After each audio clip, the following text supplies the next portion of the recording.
minu kõrval on meie esimene mängija Aadu. Aadu tuleb Narva-Jõesuust ja seal ta tegeleb kaevandamisega, kuid vabal ajal paneb pidu. Tere Aadu, kas asume mängima?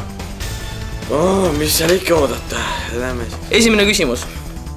Kus viibisite eile ajavahemikul 8–11 õhtul? A. Kodus, B. Läbul, C. Ameerikas või D. Tööl? 8–11. Ma arvan, et see töö langeb välja. Sest ma 8–11, see ei ole normaalne. Kas lukustate? Läbu, läbu ka ei ole võimalik. Okei, see paneb pidu, ei mäleta. Kas lukustate?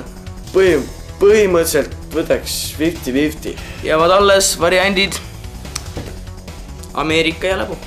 Ameerika, vaevalt küll Ameerika. Mis variant see on? Aga äkki võtaks publiku abi? Või lähme hoopis reklaamipausile? Võtab siis publiku abi, niimoodi ei saa, ma ei mäleta hästi täpselt. Ja 100% publikust ütles, et ta öeldi eile Läbul. Raske usaldada, ma eriti ei usalda inimesega. Suur raha on mängus praegu. Kas lukustate? Ma lähen riski peale välja, pange see publiku asi lukku. Te oleksite võitnud 100 krooni. Ja te tegitegi seda! Läheme järgmise küsimuse juurde, kas olete valmis? No okei, helistame sõbrale ära. Aga äkki vaataks enne küsimuse ära või tahad lihtsalt helistada? Ja kellele me helistame? Helistame sellele... Helistame tüdrukule. Jah, mina olen Hannes Porno.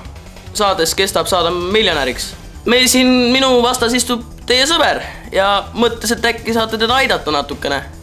Et ta küsimust ei julgenudki ära kuulata, lihtsalt tahtis rääkida teiega. Ei, see ei ole vastaja kulul. No ma annan talle. Tähendab, kas 100 krooni eest nagu saab kätte juba? Tähendab, ma mõtlen seda... Aad just ma mõtlen. Saab mingi kogu see odavalt kuskilt, tead kedagi või? Kas lukustate? Tähes nautis sükest segast juta, põhimõtteliselt oli vist küll. Mille me siis lukustame? No eks ma siis võtan välja. Kas lukustate? Jaa!